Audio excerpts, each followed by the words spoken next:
Hello guys, welcome back to the channel and welcome back to elite wrestling. तो guys आज भी हम AEW के कई सारे अपडेट्स और स्टोरीज के बारे में बात करने वाले हैं। और गाइज आज इस वीडियो में हम जानने वाले हैं कि हाल ही में हुए इम्पैक्ट रेसलिंग के पेपर-व्यू रेबेलियन के ऊपर केनी ओमेगा और रिच स्वान के मैच का रिजल्ट क्या रहा, जिसके साथ ही हम जानने वाले हैं कि गाइज क्रिश्चियन केज ने इम्पैक्ट रेसलिंग के ऊपर अपीयर होने को लेकर क्या कहा है। AEW कमेंटेटर जिम रॉस ने रिवील कर दिया है कि गाइज हमें कब तक AEW कंपनी के अंदर फुल कैपेसिटी में फैंस देखने को मिल सकते हैं। दो AEW सुपरस्टार्स WWE के हॉल ऑफ फेमर में इंडक्ट नहीं होना चाहते और गाइज हमें पॉसिबली AEW अपने आने वाले पेपर-व्यूज के अंदर एक स्लाइड चेंज करती हुई दिखाई दे सकती है, जिसके बारे में भी आज इस वीडियो में हम बात करने वाले हैं। लेकिन गाइज वीडियो शुरू करने से पहले मैं आपको बताना चाहूंगा कि गाइज ये वीडियो एकदम आखिर तक जरूर चेकआउट करना, क्योंकि गाइज इस वीडियो के आखिर में मैं आपको एक काफी इंटरेस्टिंग बात भी बताने वाला हूँ। और गाइज अब ज्यादा देर ना लगाते हुए चलिए वीडियो शुरू करते हैं। और सबसे पहले बात करते हैं हाल ही में हुए इम्पैक्ट रेसलिंग के शो की।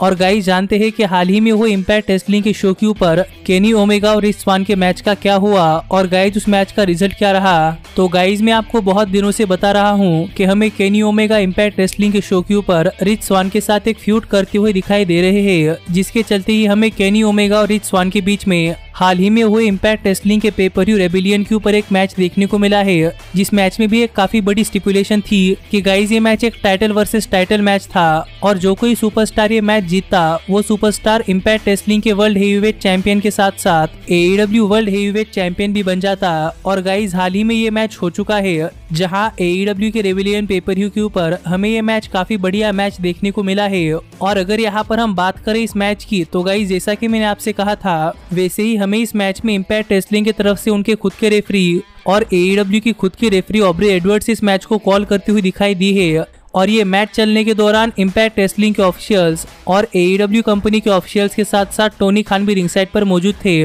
और गाइज कहना पड़ेगा कि ये मैच भी एक काफी बढ़िया मैच रहा, जिस मैच में हमें शुरुआत से ही केनी ओमेगा डोमिनेट करते हुए दिखाई दे रहे थे। पर गाइज इस मैच का एंड आते आते ये मैच एक काफी बढ़िया मैच बन चुका था। और जहां पर रिच स्वान इस मैच के आखिर में केनी ओमेगा के ऊपर अपना सिग्नेचर मूव स्प्रिंगबोर्ड कटर लगाना चाहते थे, तब केनी ओमेगा ने अपने तरफ से इम्पैक्ट रेसलिंग के रेफरी को आगे कर दिया, जिससे कि रिच स्वान का सिग्नेचर मूव रेफरी के ऊपर लगा और गाइज रेफरी यहाँ पर नॉकआउट हो गया। और इसी का फायदा उठाकर केनी ओमेगा रिच स्वान के ऊपर एक स्टील चेयर से अटैक करना चाहते थे, पर guys AEW referee Aubrey Edwards ने केनी ओमेगा को रोक लिया, जिसके बाद हमें रिच स्वान की तरफ से केनी ओमेगा के ऊपर उनका फिनिशर देखने को मिला है। लेकिन गाइज फिर भी केनी ओमेगा ने किक आउट कर दिया और इस मैच के आखिर में रिच स्वान के दूसरे फिनिशर फीनिक्स स्प्लैश को रिवर्स कर केनी ओमेगा ने रिच स्वान के ऊपर अपना फिनिशर वन विंग्ड एंजल लगाया और रिच स्वान के ऊपर अपना फिनिशर वन विंग्ड एंजल लगाकर रिच स्वान को पिन कर केनी ओमेगा ये मैच जीत चुके हैं। जिसका मतलब कि गाइज अब Kenny Omega AEW world heavyweight champion के साथ साथ इम्पैक्ट रेसलिंग के वर्ल्ड हेवीवेट चैंपियन भी बन चुके हैं, जिससे कहना पड़ेगा कि फिलहाल में केनी ओमेगा का बेल्ट कलेक्टर कैरेक्टर काफी बढ़िया चल रहा है, क्योंकि फिलहाल में Kenny Omega AEW world heavyweight champion, impact wrestling के वर्ल्ड हेवीवेट चैंपियन और triple A Lucha Libre promotion के भी वर्ल्ड हेवीवेट चैंपियन है।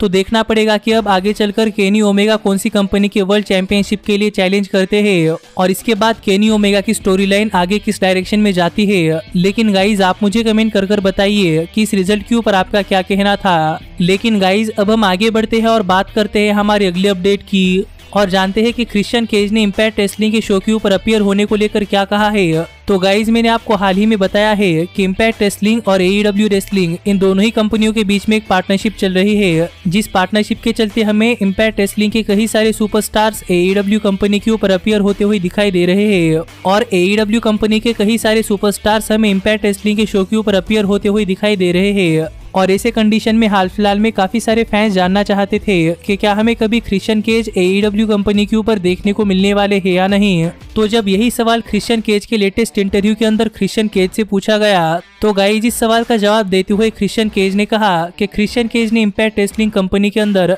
जो सभी चीजें वो अचीव कर सकते थे, वो सभी चीजें क्रिश्चियन केज ने काफी पहले ही अचीव कर ली है। और गाइज अब क्रिश्चियन केज को नहीं लगता कि उन्हें इम्पैक्ट रेसलिंग में जाकर कुछ प्रूव करने की जरूरत है। और वैसे भी क्रिश्चियन केज ने रेसलिंग के अंदर अपना रिटर्न AEW कंपनी के साथ काम करने के लिए किया है, इसीलिए क्रिश्चियन केज टोनी खान के साथ काफी ज्यादा लॉयल रहना चाहते हैं। और AEW और इम्पैक्ट रेसलिंग कंपनी के साथ में पार्टनरशिप चलने के बावजूद भी क्रिश्चियन केज AEW कंपनी छोड़कर इम्पैक्ट रेसलिंग के शो के ऊपर नहीं जाना चाहते, जिससे हम समझ सकते हैं कि गाइस क्रिश्चियन केज फिलहाल में तो इम्पैक्ट रेसलिंग के शो के ऊपर नहीं जाने वाले और हमें शायद ही क्रिश्चियन केज कभी इम्पैक्ट रेसलिंग के शो के ऊपर देखने को मिलने वाले हैं, क्योंकि जैसा कि क्रिश्चियन केज ने कहा वैसे ही क्रिश्चियन केज ने अपने काफी पहले इम्पैक्ट रेसलिंग के रन के अंदर इम्पैक्ट रेसलिंग में काफी सारी चीजें अचीव कर ली है और अब क्रिश्चियन केज जो कुछ रेसल करना चाहते हैं वो सिर्फ AEW कंपनी के लिए करना चाहते हैं, दूसरी किसी कंपनी के लिए नहीं। जिसके ऊपर आपका क्या कहना है ये आप मुझे कमेंट कर बताइए। लेकिन गाइज अब हम आगे बढ़ते हैं और बात करते हैं हमारे अगले अपडेट की। और गाइज जानते हैं कि हमें पॉसिबली AEW कंपनी के अंदर कब तक फुल कैपेसिटी में फैंस देखने को मिल सकते हैं।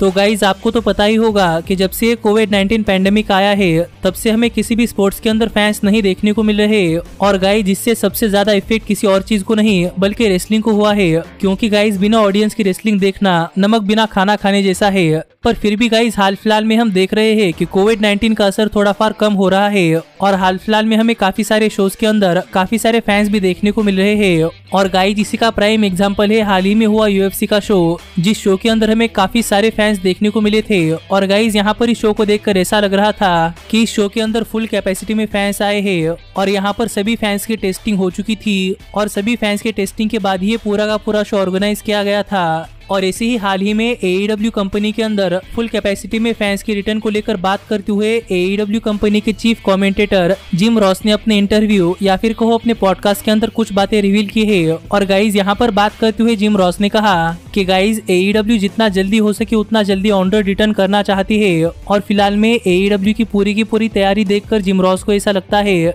कि गाइज हमें प्रोबेबली जून जुलाई महीने के आसपास AEW कंपनी के अंदर फुल कैपेसिटी में फैंस देखने को मिल सकते हैं और प्रोबेबली जून जुलाई के बाद से AEW कंपनी अपने सभी शोज ऑन रोड जाकर भी करती हुई दिखाई दे सकती है। जो बातें हाल ही में जिम रॉस ने अपने लेटेस्ट इंटरव्यू के अंदर कही है, जो चीज अगर होती है तो गाइज ये चीज काफी बढ़िया चीज होने वाली है, क्योंकि गाइज हमें पॉसिबली 1-2 महीने के अंदर ही AEW कंपनी के अंदर फुल कैपेसिटी में फैंस का रिटर्न देखने को मिल सकता है। पर अगर ऐसा होता है तो भी हमें देखना पड़ेगा कि AEW अपने सभी फैंस का कोविड-19 टेस्ट करवाती है या नहीं। और अगर AEW इतने सारे फैंस के साथ अपना कोई शो करती है तो वहाँ पर AEW कोविड-19 के प्रोटोकॉल का ध्यान रखती है या नहीं। पर गाइज इस न्यूज के ऊपर आपका क्या कहना है ये आप मुझे कमेंट कर बताइए। और क्या आप भी काफी अग्रेसिवली AEW कंपनी के अंदर फैंस का रिटर्न देखना चाहते हैं या नहीं। लेकिन गाइज अब हम आगे बढ़ते हैं और बात करते हैं हमारे अगले अपडेट की। और गाइज जानते हैं कि वो AEW कंपनी के कौन से 2 सुपरस्टार्स है जिन्होंने WWE हॉल ऑफ फेमर में इंडक्ट होने से मना कर दिया है। तो गाइज अगर आप WWE को रेगुलर बेसिस के ऊपर फॉलो करते हैं तो गाइज आपको पता होगा कि WWE के अंदर हर साल किसी न किसी लेजेंडरी रेसलर्स को WWE हॉल ऑफ फेमर्स के अंदर इंडक्ट किया जाता है। जैसा कि हमने हाल ही में बेला ट्विंस, द ग्रेट खली और केन को WWE हॉल ऑफ फेमर की क्लास 2021 में इंडक्ट होते हुए देखा है। पर गाइज ऐसे भी कुछ सुपरस्टार्स होते हैं जो कि WWE के हॉल ऑफ फेमर में इंडक्ट होने से मना कर देते हैं, क्योंकि गाइज उन्हें ये सब चीजें काफी फेक लगती है। और गाइज ऐसे ही AEW कंपनी के 2 सुपरस्टार्स ने WWE हॉल ऑफ फेमर में इंडक्ट होने से मना कर दिया है। और गाइज वो सुपरस्टार कोई और नहीं बल्कि AEW के फिलहाल के world tag team champions the young बक्स है। और अगर आप यंग बक्स का नाम सुनकर अपना सिर खुजा रहे हैं कि यंग बक्स ने तो WWE के अंदर काम भी नहीं किया, तो वैसे भी WWE यंग बक्स को अपने हॉल ऑफ फेमर के अंदर क्यों इंडक्ट करेगी। तो गाइज मैं आपको ये बात क्लियर करते हुए बताना चाहूंगा कि मैंने आपको हाल ही में कहा था कि गाइज यंग बक्स अपने हील कैरेक्टर को काफी बढ़िया दिखाने के लिए अपने ट्विटर बायो के अंदर काफी सारी चीजें चेंज कर अपने फैंस के साथ मजे ले रहे हैं। और गाइज ऐसे ही हाल ही में यंग बक्स ने अपने ट्विटर हैंडल के अंदर अपने बायो के अंदर ये चीज मेंशन की थी कि जब वो रेसलिंग में से रिटायर होंगे तब उन्हें प्रोबेबली WWE की तरफ से उनके हॉल ऑफ फेमर में इंडक्ट करने के लिए इन्विटेशन आएगा। लेकिन गाइज यंग बक्स वो इन्विटेशन ठुकरा देंगे, क्योंकि यंग बक्स जो चाहे वही करते हैं। जो बात हाल ही में यंग बक्स ने अपने ट्विटर बायो के अंदर लिखी थी, जिससे तो यंग बक्स ने WWE हॉल ऑफ फेमर्स के अंदर इंडक्ट होने से मना कर दिया है। पर यहाँ भी यंग बक्स हर बार की तरह ही इस बार भी अपने फैंस के साथ ट्रोलिंग कर रहे हैं कि वो WWE हॉल ऑफ फेमर के अंदर नहीं जाने वाले। जिसके ऊपर आपका क्या कहना है ये आप मुझे कमेंट कर बताइए। लेकिन गाइस क्या आपको लगता है कि WWE Christian Cage, Chris Jericho, Goldust या फिर बिग शो को अपने कंपनी के हॉल ऑफ फेमर्स के अंदर इंडक्ट कर सकती है या नहीं? क्योंकि माना कि ये सुपरस्टार्स फिलहाल में AEW कंपनी के साथ काम कर रहे हैं, लेकिन गाइज इन सुपरस्टार्स का WWE करियर काफी बढ़िया था। तो गाइज आप मुझे कमेंट कर बताइए कि आपको क्या लगता है कि क्या ये सुपरस्टार्स कभी WWE हॉल ऑफ फेमर के अंदर आ पाएंगे या नहीं। लेकिन गाइज अब हम आगे बढ़ते हैं और बात करते हैं हमारे सबसे मेन अपडेट की। और गाइस जानते हैं कि हाल फिलहाल में AEW अपने पेपर व्यूज को लेकर एक कौन सा चेंज करती हुई दिखाई दे सकती है। और इसी अपडेट के बाद मैं आपको एक काफी इंटरेस्टिंग बात भी बताने वाला हूँ। लेकिन गाइस जहाँ तक बात है AEW के पेपर व्यूज की, तो गाइस आपको तो पता ही होगा कि AEW कंपनी साल में सिर्फ 4 ही पेपर व्यूज करती है, जो कि है डबल और nothing, full gear, all out और रेवोल्यूशन। और यही 4 पेपर व्यूज AEW के मेन 4 पेपर व्यूज है। और ये चारों ही पेपर व्यूज एकदम सेम लेवल के पेपर व्यूज है और इनमें से कोई बड़ा या फिर कोई छोटा नहीं है। पर हाल ही में अपने लेटेस्ट इंटरव्यू के अंदर अपने पेपर व्यूज के ऊपर बात करते हुए AEW कंपनी के चेयरमैन टोनी खान ने काफी इंटरेस्टिंग बात कही है। और गाइज यहाँ पर बात करते हुए टोनी खान ने कहा कि AEW अपने डायनामाइट शो के अंदर अपने किसी मैच के बाद उसी शो पर होने वाले अगले मैच की तैयारी अपने शो के ऊपर चल रहे ब्रेक्स के दौरान कर लेती है। लेकिन गाइज जहाँ तक बात है AEW के पेपर व्यूज की, तो गाइस पेपर व्यू शोज ऐसे शोज होते हैं जिन शोज के अंदर AEW कोई कमर्शियल ब्रेक नहीं चलाती, जिस वजह से कि AEW को अपने किसी मैच के बाद अपने अगले मैच की तैयारी करने के लिए काफी सारे वीडियो पैकेजेस या फिर कैमरा अपने क्राउड की तरफ घुमा कर रखना पड़ता है, जिससे कि उस टाइम के अंदर AEW अपने किसी शो के ऊपर अगले मैच की तैयारी कर सके।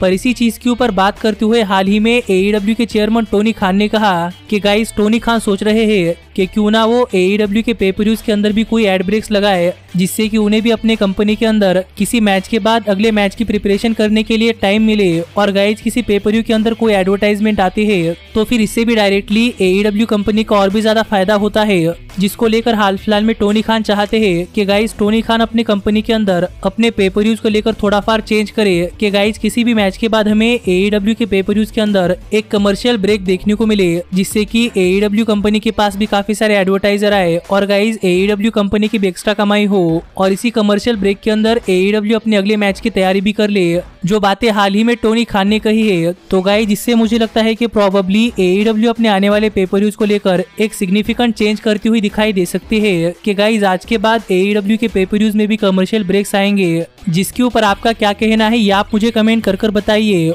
और गाइज आपको क्या लगता है कि AEW कंपनी को अपने पेपर व्यूज के अंदर कोई कमर्शियल ब्रेक्स डालने चाहिए या नहीं? लेकिन गाइज जहाँ तक वो इंटरेस्टिंग बात है जो कि मैं आपको बताने वाला था, तो गाइज वो बात ये है कि आज हुआ केनी ओमेगा और रिच स्वान के बीच का AEW वर्ल्ड हेवीवेट चैंपियनशिप और इम्पैक्ट रेसलिंग के वर्ल्ड हेवीवेट चैंपियनशिप का मैच। आप ऊपर आए हुए कार्ड के ऊपर क्लिक कर हमारे चैनल के एप्लीकेशन के अंदर जाकर पूरा का पूरा मैच वहाँ पर चेकआउट कर सकते हैं। तो ऊपर आए हुए कार्ड के ऊपर क्लिक कर हमारे चैनल के एप्लीकेशन के अंदर जाकर वो मैच चेकआउट करना मत भूलना। पर अगर आप हमारे चैनल के एप्लीकेशन के ऊपर जा ही रहे हैं तो गाइज मैं आपको बताना चाहूंगा कि आप हमारी ये वीडियो चेकआउट कर हमारे चैनल के एप्लीकेशन भी डाउनलोड करना मत भूलना, क्योंकि गाइज माना कि हाल फिलहाल में मेंटेनेंस के चलते थोड़ी फार देरी हो रही है, लेकिन गाइज काफी जल्द आपको हमारे चैनल के ऊपर आने वाले सभी अपडेट्स काफी जल्दी हमारे चैनल के एप्लीकेशन के ऊपर जानने को मिलने वाले हैं। तो गाइज ये वीडियो ऊपर आए हुए कार्ड के ऊपर क्लिक कर चेकआउट करना मत भूलना, जिससे कि आपको पता चले कि आप हमारे चैनल के एप्लीकेशन किस तरीके से डाउनलोड कर सकते हैं और आपके पास भी AEW कंपनी के सभी अपडेट्स टाइम टू टाइम और काफी जल्दी पहुंचे।